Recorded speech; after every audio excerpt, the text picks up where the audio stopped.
And well, you know, again, Bill, when you're talking about the rituals and what have you, what are the rituals doing? It's all about creating a vibrational field. They're creating an energetic environment that allows these interdimensional entities to move into this dimension, at least briefly. And what they're also doing is accessing, through these rituals, the vibrational level of reality, which is the prime level of reality which we decode into this. So what they're doing on one level with these rituals, which they often do at vortex points, which are very powerful in affecting the vibrational state of the planet, and the lines of communication lines, that like meridian lines that we have in the body the planet has, if they do a ritual where a lot of these lines meet, then the vibrational effect of that ritual is going out down these lines, and they're affecting us, because we're being affected by that vibrational level, that prime level. So, and no doubt at all, they've got technology too that is creating disharmony within the vibrational level of this reality, which then will create disharmony here, because within this virtual reality, there are rules to the game. Some of them are called laws of physics and such like. Consciousness overcomes those laws, does not recognize them, is not entrapped by them. So as we become conscious, we move beyond the box that the controlling force is actually in. Because during my talks I put two boxes. One's got symbolically a reptilian on it, and a smaller one's got humans on it. What they've done, and the whole foundation of how it's been possible, because they're in a box, otherwise they won't be doing what they're doing. Absolutely. And if they're artificial intelligence, they're obviously in a box with a lid on that doesn't open. But they've managed to control human society by putting humans in a smaller box than they're in. Again, we come back, symbolic of the box, they're holding the ball on the bottom of the tank. As we become conscious, we go beyond their potential. And that's what they're terrified of. And you know, people have said to me so many times over the years, right from the early days, why aren't you dead? And it may sound, I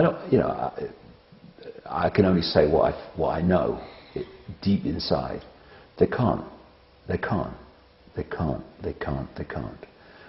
If we were coming to do something, and all it took was for someone to shoot a bullet and it's all over, what's the point? They can't. What I would say very strongly, and it's coming more and more into my life, there is an X factor which I don't understand yet, but I sure as hell know is there. And it's an X factor which is going to bring an end to this childish playground nonsense of human control. Do you mean an external influence? There's something. I absolutely, at a deep level, I know it. Whenever I think about it, whenever I think about what I'm talking about now, what I see clearly is the planet with a cell prison around it, and a big lock and a key going in. And I'll tell you a funny story. Well, a funny story. I'll tell you a story. I was feeling so strongly about this about 2 weeks ago. And immediately after, I went on the internet and I'm looking for a picture for my talk. And in front of me was a planet in a prison cell with a big lock on it which said master on it and a key going in. And that X factor, that master key, it's coming, and it's not going to come like cavalry to save everything, but it is a big factor in, I'm absolutely convinced that the end of this prison society is a done deal. I think the outcome is going to happen. I think it's meant to happen. And we're now seeing, and it will go on for a while, but we're now seeing the last throes of a dying system where the Illuminati in their box believing they're crashing the system to create something else, when it's actually crashing ultimately for another reason. Is there a real danger because you've got a cornered tiger that at its most dangerous when it's cornered? Is that possible? These people in their panic are going to thrash out in all bloody directions.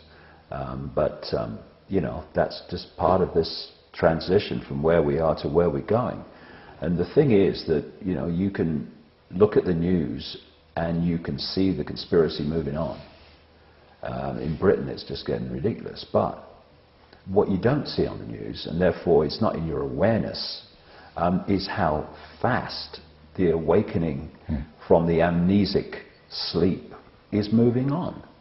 And it's moving on dramatically quickly. And I'm not saying that tomorrow the sun's going to come up and everything's going to be fine. You know, we're deeply into a transitional period here, and there's going to be a lot of challenges, and this thing's going to move on further. But the outcome, I think, is a done deal. This is going down, and then we can start to create a new society based on consciousness values rather than the limitations of mind. And I would just say this, because I think this is important from my point of view. It's important. I think, you know, there's a great danger that this 2012 thing is going to be a massive, massive diversion. It's a spiritual Y2K.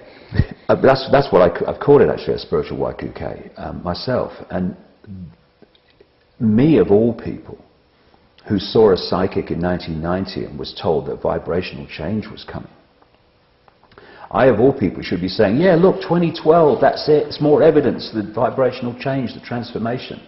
I cannot sync with that at all. And what's slightly concerning is that the number of emails I get, and other people I know, websites get, of people saying, what's the point of doing anything, because it's all going to change in 2012. I mean, that's like Obama selling hope, which is always the horse in front on the carousel. No matter how fast you go round, you never get closer to the horse in front. That's what hope does.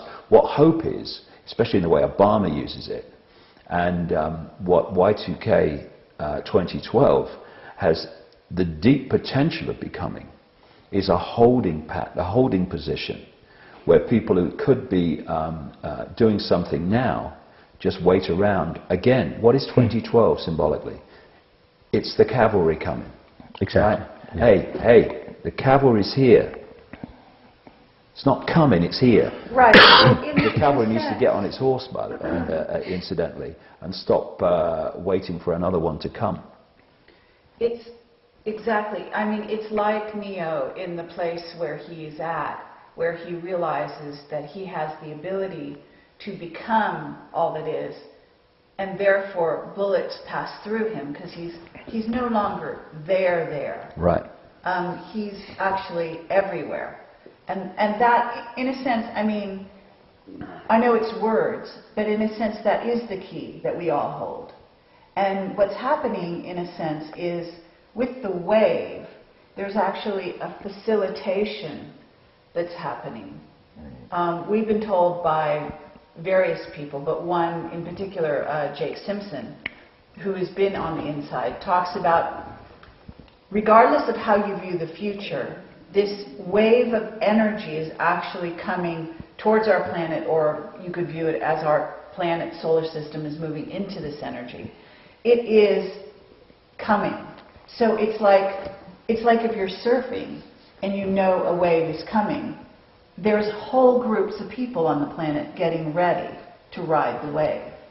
And so in a sense, they have to have the key in order to ride the wave. In a sense, you could say the surfboard, the consciousness, the key to understanding who they are and what consciousness really is, and how they're united, which is part of the key. Yeah. Because we are united. You see, if we know that we are everywhere, then, and we're totally linked up. See, I'm in this body right now, you're in that body right now, and between us looks like there's empty space. But in reality, this is consciousness. This space is incorporated. So there is actually no break between you and I and Bill here. We're all in this sea of consciousness. The three tips of the